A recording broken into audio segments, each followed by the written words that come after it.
ELSS అంటే equity linked saving scheme. ఈ ఫండ్ని డైవర్సిఫైడ్ ఈక్విటీ ఫండ్ అని కూడా అనొచ్చు.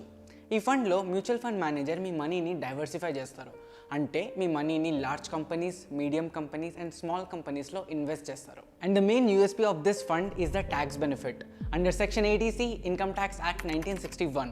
సో కరెంట్ ట్యాక్స్ రెజిమ్ చూసినట్లయితే హయ్యర్ ఇన్కమ్ బ్రాకెట్ వచ్చే వాళ్ళకి ఈ mutual fund is the best option. And ఈ ఫండ్లో లాక్ ఇన్ పీరియడ్ కూడా ఉంటుంది. And the lock in period is 3 years. And for example మీరు ఇన్వెస్ట్ చేసేటప్పుడు ఎస్ఐపి ఆప్షన్ సెలెక్ట్ చేసుకున్నట్లయితే మీరు కట్టిన లాస్ట్ ఇన్స్టాల్మెంట్ నుంచి 3 yearsని మెచ్యూరిటీ పీరియడ్గా క్యాలిక్యులేట్ చేస్తారు.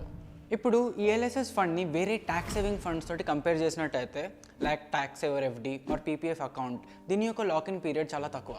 లైక్ ట్యాక్స్ సేవర్ ఎఫ్డి యొక్క లాక్ ఇన్ పీరియడ్ 5 years అయితే పీపీఎఫ్ అకౌంట్ది 15 years విత్ ఎక్సెప్షన్స్. అండ్ వాటి యొక్క రిటర్న్స్ పై ట్యాక్సెస్ కూడా పడతాయి. బట్ ఈఎల్ఎస్ఎస్ ఫండ్కి ఎలాంటి బాధలు ఉండవు. Now that you know about ELSS, ఈ ఫండ్ పై ఇన్వెస్ట్ చేసే ముందు చూడవలసిన పారామీటర్స్ గురించి తెలుసుకుందాం. So the parameters are returns, portfolio turnover ratio and category average. సో ఒక ఈఎల్ఎస్ఎస్ ఫండ్ని ఎగ్జాంపుల్గా తీసుకొని ఈ మెట్రిక్స్ తోటి కంపేర్ చేద్దాం. Let's take Bandhan tax advantage fund. Firstly let's see returns. సో మీరు చూస్ చేసుకున్న ఫండ్ ఇన్సెప్షన్ అంటే స్టార్ట్ డేట్ నుంచి ఇప్పుడు వరకు ఎంత రిటర్న్స్ వచ్చిందో చెక్ చేయడం. అండ్ ఈ ఫండ్ చూసినట్లయితే స్టార్టింగ్ నుంచి ఇప్పుడు దాకా we can see growth in the charts. Second, portfolio turnover ratio. ఈ రేషియో కంపెనీ యొక్క మోస్ట్ ఇంపార్టెంట్ వాల్యూని చూపిస్తుంది. దట్ ఈస్ ఆ మేనేజర్ ఆ కంపెనీ యొక్క అసెట్స్ ఆర్ కంపెనీ షేర్స్ని ఎన్నిసార్లు చేంజ్ చేశారో.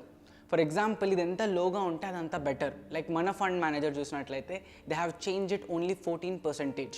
అంటే చాలా లోగా ఉంటుంది కాబట్టి ఈ portfolio turnover ratio is very positive. లాస్ట్లో కేటగిరీ యావరేజ్ అంటే ఆ ఫండ్ చూపించే యాన్యువలైజ్ రిటర్న్ని కేటగిరీ రిటర్న్తో కంపేర్ చేయడం.